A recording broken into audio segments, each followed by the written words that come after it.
Digital युग a daily local news channel of Bharuch. Delhi Mumbai express way ઉપર triple અકસ્માત સર્જાયો હતો, જેમાં કચ્છના 2 લોકોના મોત નીપજ્યા હતા. કચ્છથી મુંબઈ જતા દિલ્હી મુંબઈ એક્સપ્રેસ વે ઉપર અકસ્માતમાં માતા અને પુત્રનું કમકમાતી ભર્યું મોત નીપજ્યું હતું. આમોદના દોરા ગામ નજીક રેસ્ટ હાઉસ પાસે 2 અર્ટિકા અને એક ટ્રક વચ્ચે અકસ્માત સર્જાયો હતો. ટ્રક ચાલક સ્થળ ઉપરથી ટ્રક લઈને ફરાર થઈ ગયો હતો.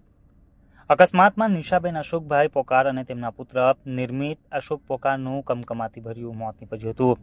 ઉલ્લેખનીય છે કે મળતી વિગતો મુજબ અર્ટિકાના ડ્રાઈવરને ઝોકો આવી જતા ટ્રકની પાછળ ઘૂસી જતા અર્ટિકાની પાછળ બીજી અર્ટિકા હોય તે પણ અર્ટિકાની પાછળ જ ભટકાતા દિલ્હી મુંબઈ એક્સપ્રેસ વે ઉપર વહેલી સવારમાં જ ટ્રિપલ અકસ્માતની ઘટના સામે આવી હતી, જેમાં મા દીકરાનું કમકમાતી ભર્યું મોત નીપજ્યું હતું.